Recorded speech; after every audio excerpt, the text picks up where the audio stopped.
श्रुति जी। राधे राधे।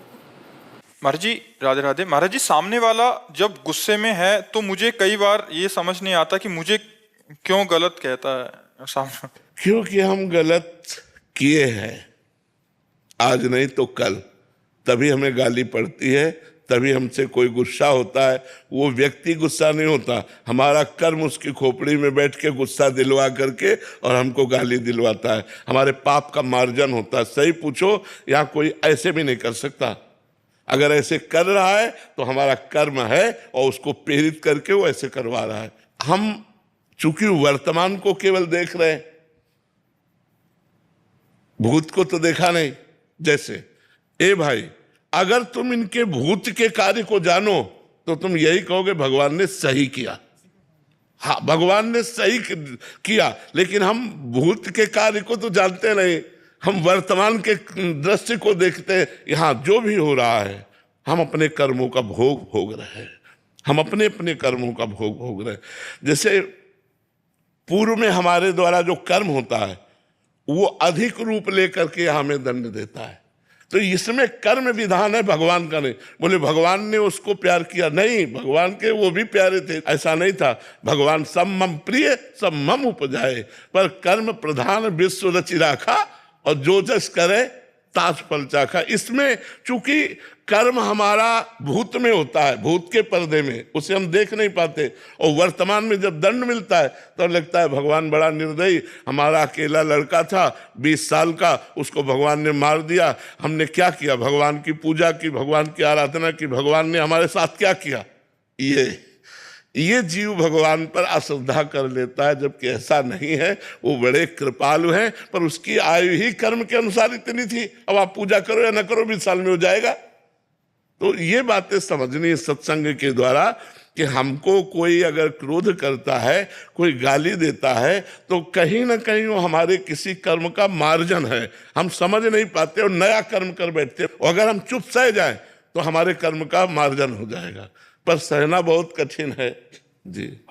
मुक्ता जी कौशाम्बी से। राधा वल्लभ श्री हरिवंश। महाराज जी, आपके चरणों में कोटि कोटि प्रणाम। महाराज जी, क्या भौतिक कर्तव्यों को श्री जी को समर्पित करने मात्र से भगवत प्राप्ति संभव है? नहीं, नाम स्मरण करते हुए भौतिक कर्म को भगवत समर्पित करने वाला भगवत प्राप्ति कर लेगा। अगर नाम स्मरण नहीं है तो कर्म समर्पण से केवल भगवत स्मृति नहीं है ना, तो सांसारिक स्मृति बनी रही ना, तो फिर कर्म तो सांसारिक ही हुआ ना। वो बात है स्मृति। यस्य स्मरण मात्रेण जन्म संसार बंधनात् विमुच्यते नमस्तस्मै विष्णवे प्रभु विष्णवे। स्मरण, भगवत प्राप्ति के लिए स्मरण की जरूरत है। अगर हमारी स्मृति संसार की है तो बंधन युक्त है, अगर हमारी स्मृति अंतःकरण से भगवत स्मृति हो रही, वो मोक्ष का स्वरूप है। मन ही बंधन और मोक्ष का कारण है। विषय चिंतन करने वाला मन बंधन का कारण है और भगवत चिंतन करने वाला मन मोक्ष का कारण है। यदि आपका चिंतन विषय चिंतन हो रहा है तो आप कुछ भी क्रियाएं करें, परिणाम में तो आपको बंधन प्राप्त होगा। अगर भगवत चिंतन हो रहा है और कर्म शास्त्रीय विधान के अनुसार हो रहे हैं तो भगवत प्राप्ति निश्चित है। फिर कर्म समर्पण से भगवत प्राप्ति हो जाएगी। नाम जब जरूर चाहिए। अगर भजन नहीं है तो बारी मथे घृत होए बरु सिकता ते बरु तेल बिनु हरि भजन न भवतरी या सिद्धांत अपेल। ये अटल सिद्धांत है। अगर भगवान का भजन नहीं करोगे तो संसार समुद्र से पार नहीं हो पाओगे। भजन जरूरी है। सिद्ध महापुरुष भजन करते, साधक की बात क्या। हरिशरणम सनकादि हर समय जपते रहते हैं। इसलिए भगवान नाम जप सब करो तभी कल्याण होगा। बिट्टू जी।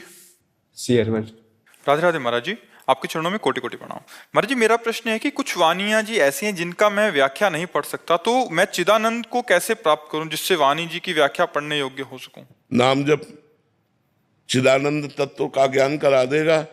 जो राम राम नहीं बोल पाते थे, मरा मरा बोले ना, वो इतिहास की रचना कर दी संस्कृत से। भगवान की दिव्य लीलाओं को खुली आंख देखते हुए और उन्होंने रच दिया नाम में इतनी बड़ी सामर्थ्य है। कौन सा चिदानंद तत्व है जो नाम के द्वारा अनभिज्ञता में रह जाए? नाम जप करो सब प्राप्त हो जाएगा। जो ककाहरा नहीं जानते थे उनके मुख से वेद उच्चारण होने लगे। नाम में अपार महिमा है। भले वो संस्कृत ना बोल पाए लेकिन उनकी बात देख लो, किसी न किसी श्लोक में लिखी मिलेगी। उनके अंदर से जो भाव निकलेगा वो शास्त्र में लिखा मिलेगा।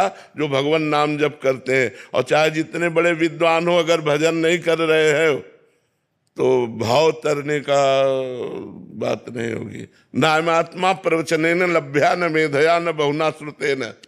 बहुत बढ़िया प्रवचन कर ले संस्कृत से और भजन ना हो तो उससे भगवत प्राप्ति थोड़ी हो जाएगी। बहुत प्रवचन सुन ले और भजन ना हो तो भगवत प्राप्ति हो जाएगी क्या? भगवत प्राप्ति उसे ही होती है जो डट के भजन करता है। चाहे प्रणव का जप करो, चाहे राम जप करो, चाहे कृष्ण जप करो, डट के करो। तभी हट के और डट के, भोगों से हट के और डट के भजन करो, अभी सब चिदानंद तत्व का ज्ञान हो जाए। ऐसे चिदानंद तत्व का ज्ञान थोड़ी हो जाएगा। खूब जप करो, भजन करो। शास्त्र बिल्कुल पढ़ना ना आता हो तो संत जनों के श्रीमुख से शास्त्र ही तो निकलते। सरल भाषा में संतों ने शास्त्रों के अर्थ का गान किया है, उसे श्रवण करो और भजन करो, बढ़िया काम बन जाएगा। राधे राधे महाराज जी। महाराज जी, आप कह रहे हैं कि आपका प्रश्न है कि ईर्ष्या करने वाला इतनी ईर्ष्या क्यों करता है?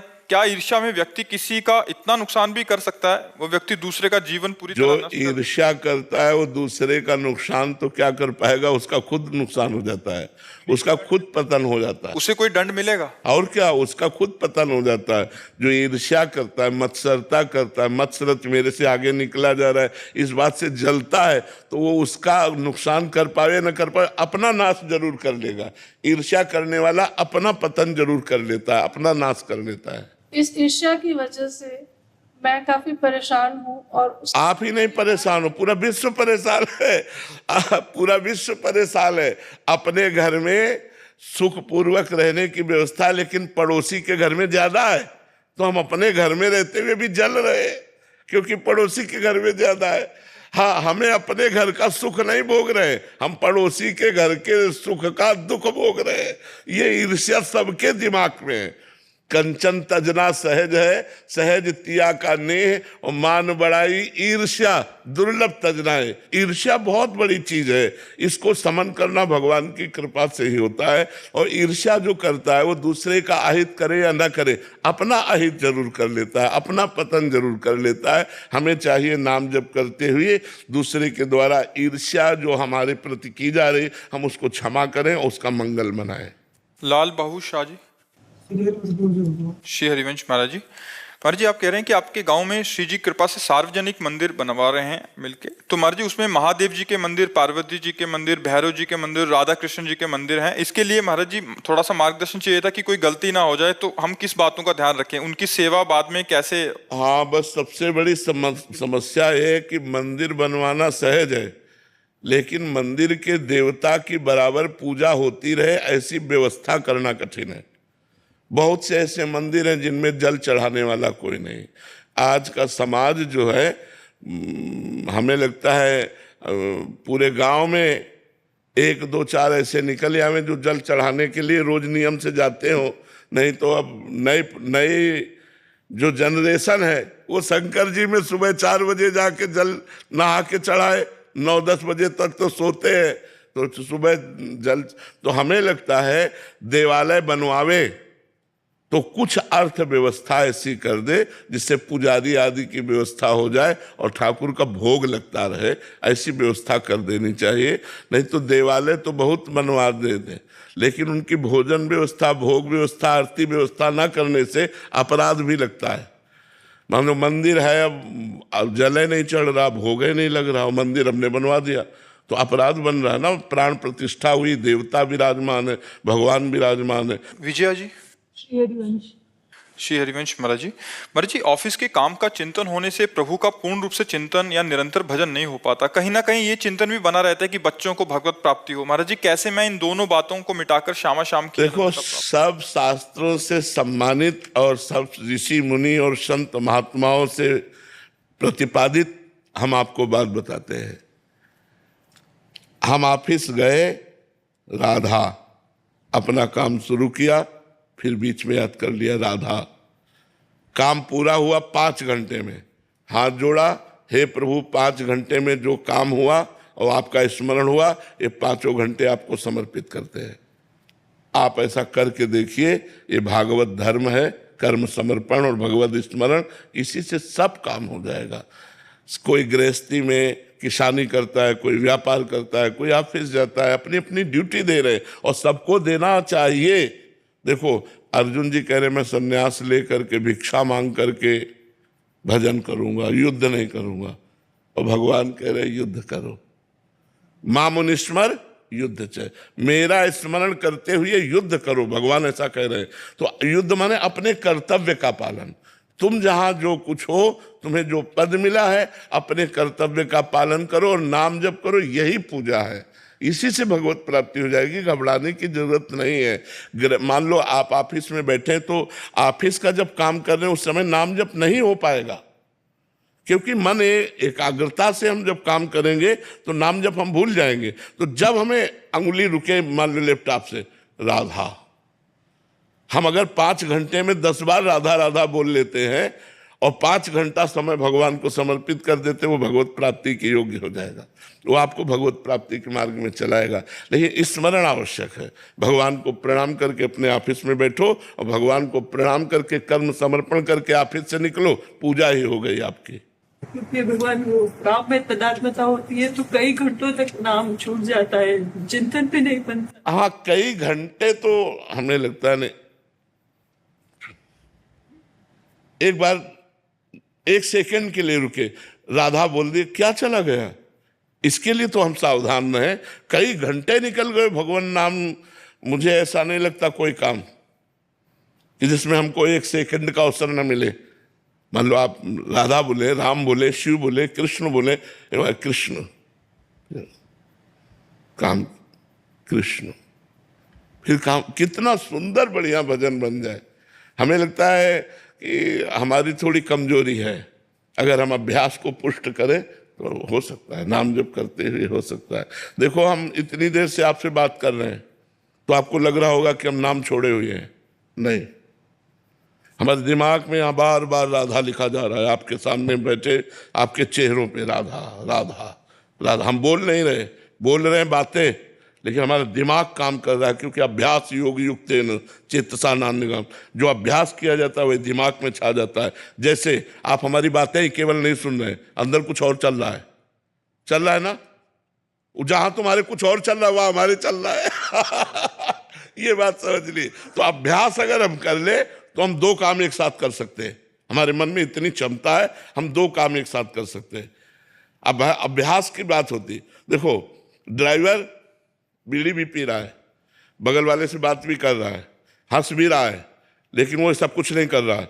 उसकी पूरी एकाग्रता ड्राइविंग पर है, पूरी एकाग्रता लक्ष्य पे है। पर एकाग्रता वहां रखते हुए भी वो हंस भी लेता है, वो बात भी कर लेता है, वो देख भी लेता है, लेकिन उसकी पूरी दृष्टि रोड पे है। जरा सा चूके कि एक्सीडेंट हो जाएगा। ऐसे हमें चलना है कि हमें बात भी करनी है, हमें हंसना भी है, लेकिन हमारी एकाग्रता भगवान पे रहे। एकाग्रता है जो भगवान पे रही कि मैं भगवान का कार्य कर रहा हूं, तो आपकी वो भक्ति हो जाएगी। रसखान गोविंद यूं भजिए जो नागरिको चित्त गागर में। जैसे ब्रजवासिनी गोपियां 3-3 मटकी ऊपर जल की रखे हुए, हाथ में बाल्टी है, रस्सी है, और बात करती हुई हंसती हुई जा रहे, लेकिन पूरी एकाग्रता सर पे है कि जरा सा बैलेंस बिगड़ा कि पूरी मटकी आ जाएगी नीचे। रसखान गोविंद यूं भजिए जो नागरिको चित्त गागर में। ऐसे हम गोविंद का भजन करें। अनुराग लता सचरी। श्री हरिवंश महाराज जी, आपके चरणों में कोटि कोटि प्रणाम। महाराज जी, आपने एक बार सत्संग में बोला कि सेवा से तन की शुद्धता होती है और सुमिरन से मन की। इसमें तन की शुद्धता का आश्रय महाराज जी कैसे समझें, कृपया? हाँ, तन से हमारे पाप कर्म होते हैं। जब हमारा शरीर शुद्ध हो जाएगा तो हमारे शरीर से पाप कर्म नहीं होंगे। पाप कर्म की व्याख्या कहाँ तक करे? जो धर्म विरुद्ध है, शास्त्र विरुद्ध है, जिसमें किसी को दुख पहुंचता है, किसी की हिंसा होती है, ऐसे कोई भी कार्य जिसका शरीर शुद्ध हो गया है उससे नहीं होगा। तो शरीर शुद्ध होने को तो निष्पाप शरीर, पवित्र शरीर, वो जहां चरण रख दे वो स्थान पवित्र हो जाए। तीर्थी कुर्वन्त तीर्थानि, वो तीर्थों में भ्रमण करता है, तीर्थों को तीर्थत्व प्रदान करने के लिए इतना पवित्र हो जाता है। सेवा से शरीर पवित्र हुआ तो शरीर का राग नष्ट हो गया, मन पवित्र हुआ तो मन की चंचलता नष्ट हो गई। मन और तनय में तो हमारी आसक्ति है, तो हम अनासक्त होकर भगवान से प्रेम करने लगे। तो हमारा शरीर जब तक अपवित्र है तब तक इसमें राग रहता है, और जब शरीर पवित्र हो जाता है तो इससे भी वैराग्य हो जाता है। तो जब शरीर से भी वैराग्य हो जाए, कोई पाप कर्म न बने, तो समझना चाहिए शरीर पवित्र हो गया। और जब मन निरंतर भगवान का चिंतन करे, भगवान के चिंतन में पुलकित हो जाए, रोमांचित हो जाए, तो समझना चाहिए मन पवित्र हो गया। जब मन और तन पवित्र हो गया तो भगवान का स्वरूप अपने आप अनुभव में आने लगता है। महाराज जी, आपके श्रीमुख से सुना है कि मूल तो मन ही है महाराज जी, शरीर की क्रियाएं कराने वाला हाँ, पर मन लगा शरीर में है ना, मन शरीर में लगा है। अगर हमारा शरीर अपवित्र है तो अपवित्र क्रियाओं की बढ़ोतरी करेगा मन, अगर शरीर पवित्र है तो इनका कनेक्शन है। अच्छा, इसीलिए पवित्रता का निर्वाह। हाँ, इसीलिए हम स्नान, कपड़े पवित्र, पवित्रता, जिससे हमारा मन पवित्र हो। मूल तो मन में आएगा, पर मन स्थूल शरीर में फंसा हुआ है।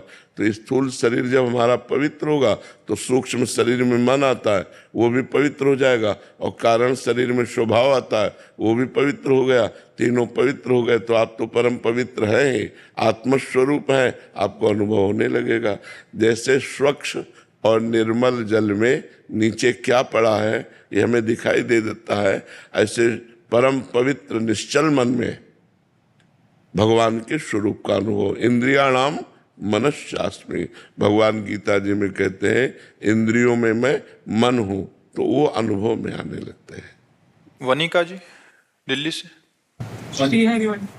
श्री हरिवंश महाराज जी, महाराज जी आपने जीवन में इतने कष्ट अकेले ही सहे हैं महाराज जी, हम तो कुछ थोड़ी सी भी प्रतिकूलता या फेल होने पे एकदम हारा हुआ फील करते हैं महाराज जी। इस समय में महाराज जी अपने आप को कैसे संभाले महाराज जी, दिमाग में बस वही घूमता रहता है। तो भगवान के नाम जप में और भगवान के चरणों के आश्रय में बहुत बड़ा बल है। अगर हम भगवान का आश्रय न लिए होते तो हमारी दुर्गति हो जाती।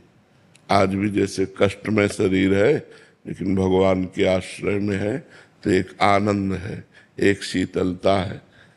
भगवान के आश्रय के बिना विपत्तियों से, दुख से, संकट से नहीं हटा जा सकता। एक तो आई हुई विपत्ति होती है, हम लोगों ने तो जानबूझ के कष्ट सहे, नियम पूर्वक, मांगना ही नहीं है, जो सामने आ गया वही पाना है। कई कई दिन भूखे रहना, गर्मी सर्दी बरसात सब सहना, पर प्रभु के लिए तो उन्होंने ऐसी सामर्थ्य दे दी जो अब कष्ट कष्ट लगता ही नहीं है, अब कोई दुख दुख लगता ही नहीं है। सुख से डर लगता है, बड़ाई से डर लगता है, अब गाली देने वाले से डर नहीं लगता, अपमान करने वाले से डर नहीं लगता। ये भगवान की कृपा से होता है। इसलिए नाम जप करो, भगवान का आश्रय लो, तो बहुत बल है भगवान में, बहुत बल है। सबसे बड़ा अगर जीवन में कष्ट कोई अनुभव में होता है तो अकेलापन का होता है, नहीं होता? कोई तो हो, यहाँ बचपन से कोई नहीं है, प्रभु के सिवा ना आप भी है, अब तो आखिरी फिल्म चल रही है। तो जीवन के पूरे जीवन की फिल्म थी, अब उसका अंतिम निर्णय चल रहा है कब राधे श्याम हो जाए। ये तो पक्का बच्चा, आज नहीं तो कल, कल नहीं तो परसों, परसों नहीं तो बरसों चाहे निकल जाए, पर जाना तो है ही। इसका नाम मृत्यु लोक है, मृत्यु लोक में जाना तो पड़ता ही है। तो हम सबसे बड़ी बात बता रहे हैं, यदि भगवान को अपना दोस्त मानोगे, भगवान को अपना मानोगे, तो कभी निराश नहीं होगे। तो नाम जप और भगवद आश्रय, ये दो बातें ऐसी हैं जो हमारे जीवन को पुष्ट कर सकती हैं। महाराज जी जाने की बात ना किया करें, हिम्मत बहुत नहीं कष्ट होती। होता है। इस लोक का नाम क्या है? मरना तो पड़ेगा ही। देख के भी दुख होता है महाराज। हाँ, पर अब जाना तो पड़ेगा ही ना, आज नहीं तो कल, कल नहीं तो परसों। ये तो लोक है, मृत्यु लोक है, यहाँ ट्रांसफर होना ही है, सबको जाना है। जाने की तैयारी कर लो। जो पहले से तैयार न थे पछता पछता कर चले गए। हम तुम सबको जाना है। रहे न रावण सम अभिमानी, हिरण्याकश्यप सम वरदानी, यहाँ सबको जाना है। इसलिए नाम जप करो और भगवान से प्यार करो। जहाँ जाना है वो ठिकाने की याद करो, तुम्हें कहाँ जाना है। जैसे अपने लोगों को है कि निकुंज जाना है, श्री जी के पास जाना है। जब तक शरीर है उनका जस गा रहे हैं, शरीर छूटा अपने प्यारे के पास पहुंच गए, अपने घर पहुंच गए। आए मिले परिवार आपने, हरि हंसी कंठ लगायो, भाग बड़ो वृंदावन पायो। दिव्य वृंदावन हमारे प्राण प्यारे जिनका जीवन भर आश्रय लिए रहे, वो प्रिया प्रीतम प्रभु मिलेंगे तो एक आनंद है। मरना भी आनंदमय है। मरने से सब जग डरा, मेरो मन आनंद, कब मरी हो कब भेटी हो पूर्ण परमानंद, कब अपने पूर्ण परमात्मा से मिलूंगा। महाराज चिंतन ही नहीं हो पाता कि आप चले जाओगे तो क्या होगा, चिंतन ही नहीं हो पाता। नहीं, वाणी रहेगी, शरीर तो भले ना रहे, वाणी तो रहेगी ना। प्रेमानंद की वाणी तो रहेगी ना, वाणी संभालेगी, वाणी संभालेगी। ये बोला जाता है कि हर युग में जो प्रभु अवतरण लेते हैं उनका एक कार्य सिद्धि होता है। अभी आपका कार्य सिद्धि पूर्ण नहीं हुआ। अभी हम लोग जैसे लोगों को उद्धार करता है प्रभु जी। अरे तो भगवान के ऊपर हो सकता है वो और जिला दे उनकी। वो पूर्ण नहीं हुआ प्रभु जी। अभी बहुत लोगों को आपको रास्ते दिलाना। हम लोग जैसे पतित आदमी को आपने सही मार्ग दिखाया है। अभी ऐसी बात ना करें। एक संत भगवान ने आपको बोला था कि 80 वर्ष तक कुछ नहीं होगा आपको, तो महाराज जी हालत देख के लगती है। महाराज जी भी बहुत लोगों का आपने उद्धार करना है। हालत देख के लगता है ना। बड़ी उम्र के लोग नहीं, छोटे छोटे बच्चे, कॉलेज के बच्चे सब आपको सुनते हैं और आप सबका मार्गदर्शन कर रहे हैं। भगवान की बड़ी कृपा है कि सब हमें प्यार करते हैं, हमारी बात मानने की चेष्टा करते हैं। इसलिए सबको धन्यवाद है, सबको प्रणाम है। सुरेश गौड़ जी। श्री हरिवंश महाराज जी। जी राधा वल्लभ श्री हरिवंश महाराज जी। महाराज जी, पूर्ण गुरु जो सतमार्ग दिखावे, मोक्ष प्रदान करावे, यदि किसी को न मिल पाए तो क्या वो भगवान को गुरु माने, भगवान को गुरु माने। क्या मानिए ना, आपको आप जैसे संत महात्माओं को गुरु नहीं माना जा सकता है अगर पूर्ण गुरु नहीं मिल पा रहा है उसको, किसी को। भगवान को गुरु मानना चाहिए, व्यक्ति को गुरु नहीं मानना चाहिए। गुरु को भगवान मानना चाहिए और भगवान को गुरु मानना चाहिए। गुरु साक्षात परब्रह्म तस्मै श्री गुरुवे नमः। अगर व्यक्ति दिखाई दे तो गुरु नहीं बनाना चाहिए। अगर साक्षात परब्रह्म परमात्मा दिखाई दे तो गुरु मान लेना चाहिए। गुरु ब्रह्मा, गुरुर विष्णु, गुरुर्देव महेश्वरा, गुरु साक्षात परब्रह्म तस्मै श्री गुरुवे नमः। हमारे गुरुदेव पूर्ण परमात्मा है। जब ये भाव हो जाए तो गुरु बना लेना चाहिए। अगर व्यक्ति भाव रहे तो फिर भगवान को गुरु मान लो भाव से, क्योंकि व्यक्ति को गुरु बनाने से कल्याण नहीं होगा। गुरु को व्यक्ति मानने से कल्याण नहीं होगा। गुरु को ब्रह्म मानने से। वैसे सर्वम खल्विदम ब्रह्म, सब भगवान के ही स्वरूप है, लेकिन गुरु साक्षात परब्रह्म गुरु तो साक्षात परब्रह्म स्वरूप। गुरु और भगवान में भेद दृष्टि रखना ये अज्ञानता की दृष्टि है।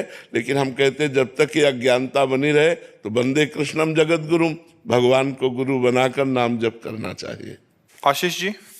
श्री हरिवंश महाराज जी, सारे पाप आचरण आपकी कृपा बल से छोड़ दिए हैं 1.5 साल पहले से। प्याज, लहसुन, मांस, मदिरा, मतलब सभी। महाराज जी, आपने एक सत्संग में कहा था कि मैं अगर मर भी जाऊं तो मेरे वचनों पर आजीवन चलना, किसी की गुलामी का शिकार मत होना, एकमात्र श्री जी की गुलामी को ही स्वीकार करना। महाराज जी, उस दिन से दिल को कोई निचोड़ रहा है, मतलब जैसे कोई भीगे कपड़े को निचोड़ा करे। तब से बहुत विचलित हूँ महाराज जी, किसी बात में मन नहीं लग रहा, विकलता से। महाराज जी, इस विकलता को शांत करें। किस बात की विकलता? कि शरीर मतलब सिर्फ मम्मी पापा की बात, आपकी वचनों पर उन्होंने भी राजी है। बस आप ये जो आप जाने की बात, अभी तक आपसे मतलब मिलन हुई वो बात नहीं हुई जो होनी चाहिए। हमारे नाम दे दीजिए, हमें स्वीकार कर दीजिए। ये संसार से बस घोर वैराग्य हो जाए और आपकी इसी चरणों में बस अखंड भक्ति और अखंड, हमें और कुछ ना चाहिए। आप नाम जप करो, नाम जप। हम आपको एक आंतरिक बात बता दें, यदि आप हमारी बात मानोगे, हम कोई मतलब सिद्धि या चमत्कार की बात नहीं कहते, तो तुम्हारे खोपड़ी में प्रेमानंद बैठा मिलेगा।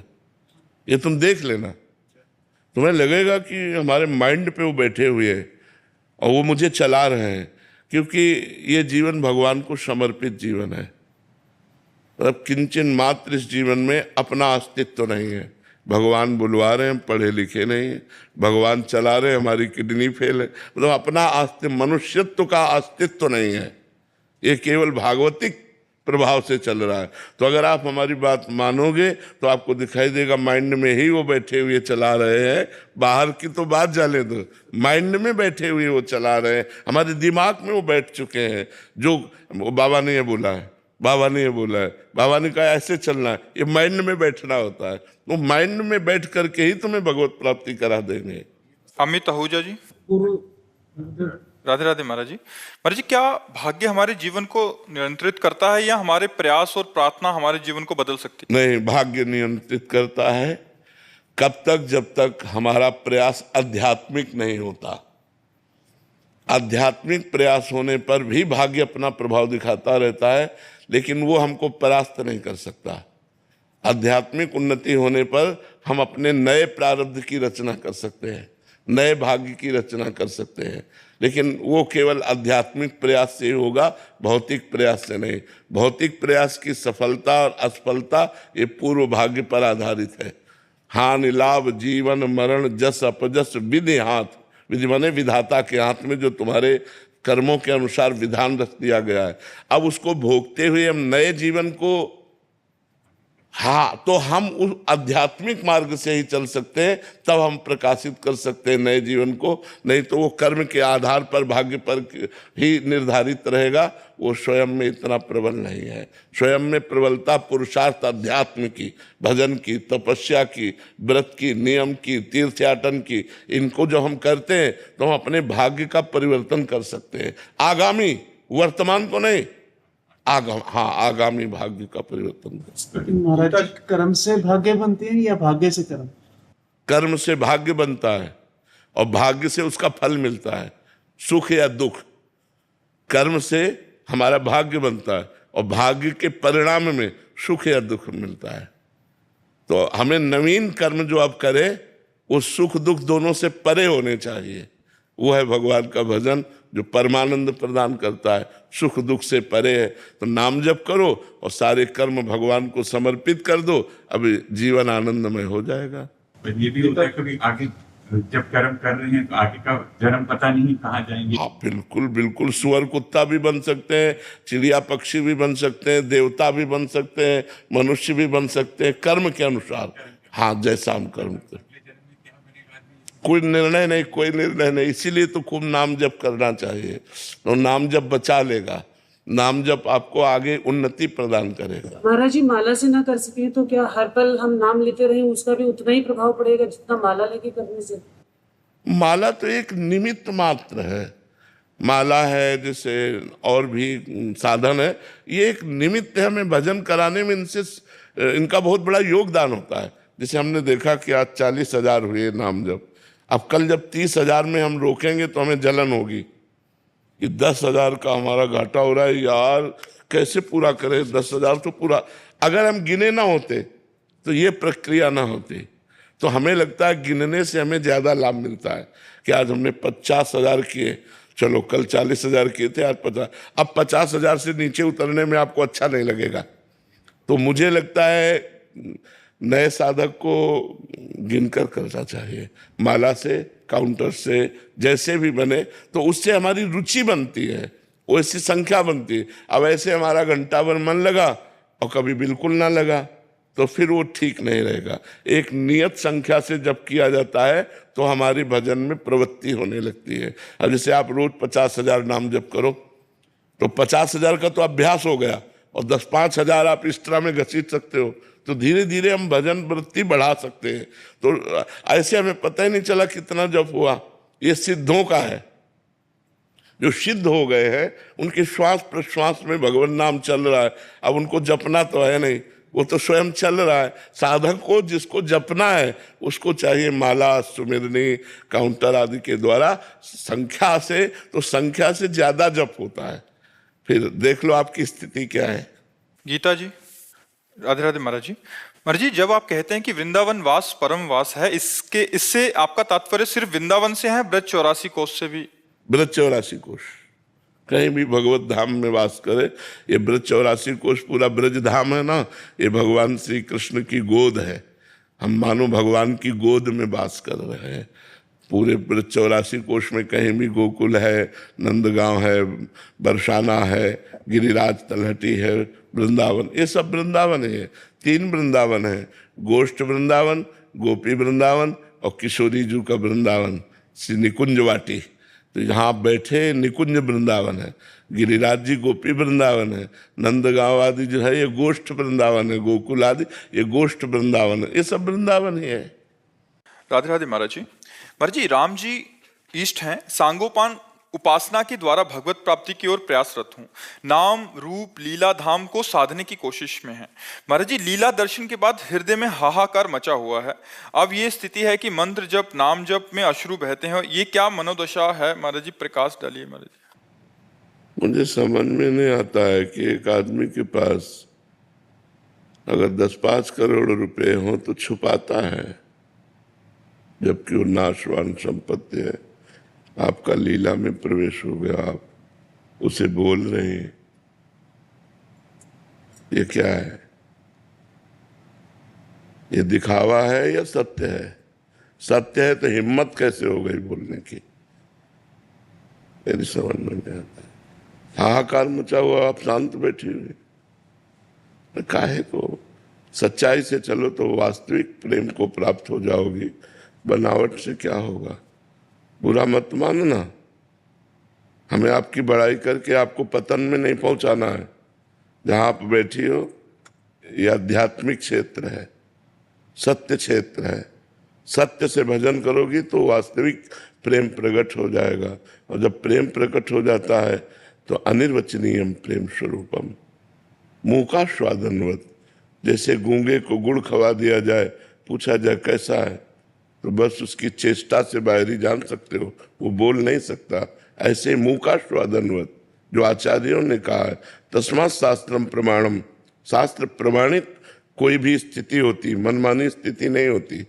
इसलिए भगवान के लीला चरित्रों का गायन करो, नाम जप करो और अपने को छुपाओ, जिससे आपका प्रेम वास्तविक भगवत प्रेम बन जाए और भगवान की प्राप्ति हो जाए। ये दैन्य मार्ग है, ये अहंकार का मार्ग नहीं है, ये सभा में कहने का मार्ग नहीं है। आप अपने प्रेम को कभी सभा में कहा? सांसारिक प्रेम को? फिर भागवतिक प्रेम को कैसे कह दिया? इसका मतलब है नहीं। अगर है तो कह कैसे सकते हो? ये बनावटी प्रभु को पसंद नहीं। मोह कपट चल छिद्र न भावा, निर्मल मन जन सो मोह पावा। बहुत ही निर्मल मार्ग है। त्रणादपि सुनीचेन, जो अपने को सबसे नीच समझता है। तरोरिव सहिष्णुना, जो वृक्ष के समान सहनशील होता है। अमानिना मान देना, जो स्वयं अमानी रहकर दूसरों को सम्मान देता है। कीर्तनिया सदा हरि, वो भगवान का भजन करने वाला होता है।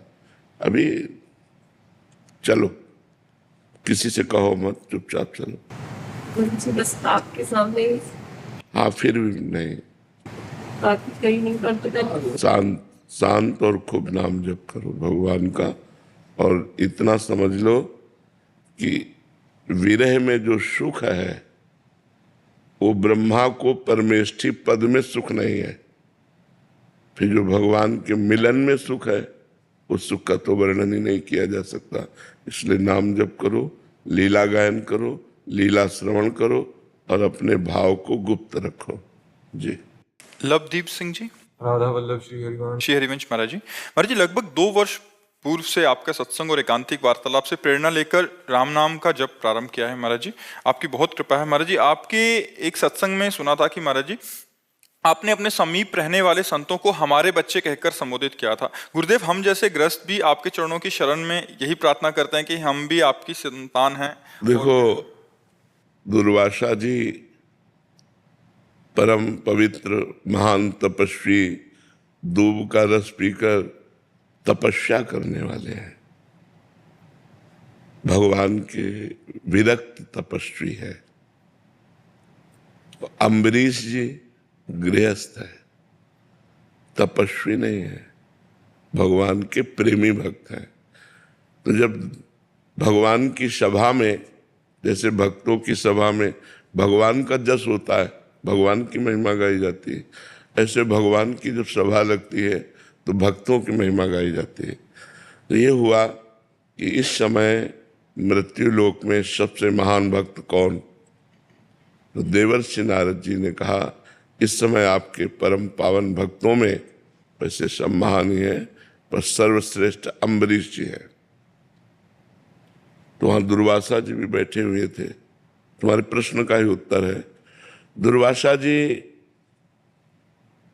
को हृदय में जलन हुई कि दूब का रस पीकर तप करता हूं भगवान के लिए, वलकल की लंगोटी लगाता हूं और उसके पास रानियां हैं, राज वैभव है, वो मेरे से बढ़कर मेरा नाम नहीं लिया गया, अम्बरीश जी का नाम लिया गया, मैं जाकर उसकी परीक्षा लूंगा। तो अम्बरीश जी एकादशी का व्रत रहकर द्वादशी को पारायण करते थे, निर्जला रहते थे। पहुंच गए द्वादशी के दिन। तो गृहस्थ का धर्म है या भगवत भक्त का धर्म है, आए हुए संत को तुरंत स्वागत करके अतिथि के लिए निमंत्रण करना, आतिथ्य निमंत्रण करना। तो उन्होंने स्वागत किया, महाराज प्रसाद अभी तैयार करेंगे आप बाहर। तो उन्होंने कहा हम यमुना स्नान करके आते हैं, आप तैयार करो। और ध्यानस्थ होकर बैठ गए कि द्वादशी का पारण इसका ये करेगा जरूर। अब वो तो ध्यानस्थ बैठे आए ही नहीं। तो उन्होंने संतों और विद्वानों से पूछा कि हमारा व्रत भी भंग ना हो, नियम भी भंग ना हो और संत का आदर हो जाए। तो उन्होंने कहा भगवान का चरणामृत पान करने से, क्योंकि आप निर्जला हो तो पारायण भी हो जाता है और चरणामृत कोई भोजन में नहीं आता, इसलिए अतिथि का अपमान में नहीं होगा। तो उन्होंने भगवान का चरणामृत पिया। जे ही पिया सुनो, तो ध्यानस्थ इसी बात के लिए बैठे थे। आए और उन्होंने कहा पाखंड करता है, अपने को बड़ा भक्त समझता है, मेरे जैसे ऋषि का निमंत्रण करके तूने पहले कैसे पा लिया? एक जटा उखाड़ी पटक दिया, वो कृत्या भयानक कृत्या प्रकट हुई। भगवान का सुदर्शन चक्र अपने आप प्रकट हो गया और कृत्या को भस्म किया और दुर्वासा को दौड़ाया। पूरे त्रिभुवन में दौड़े, ब्रह्मलोक गए। ब्रह्मा जी ने सुदर्शन जी को नमस्कार किया क्योंकि भगवान के परम पावन अस्त्र हैं, और दुर्वासा जी से कहा कि मेरी सामर्थ्य नहीं कि मैं रोक सकूं। भगवान शंकर के पास गए, उनका मेरी सामर्थ्य नहीं, हरि के पास जाओ। जब हरि के पास गए, तुम्हारे प्रश्न का उत्तर दे रहा हूं, भगवान ने कहा ये मेरा सुदर्शन है पर इस समय नहीं रुकेगा, ये रुकेगा अम्बरीश जी के कहने से। अहम भक्त पराधीनो, समझना है, तुम्हारे प्रश्न का उत्तर है अहम भक्त पराधीनो असुतंत्र इव द्विज। ऐ ब्रह्मर्षि, मैं अपने भक्त के पराधीन हूं। तो आप समझ पा रहे हैं, वो भी तपस्वी हैं, उनको ब्रह्मर्षि कह के संबोधन किया क्योंकि उनको तपस्या में लगन है, भगवान में प्रधानता नहीं, प्रधान तपस्या।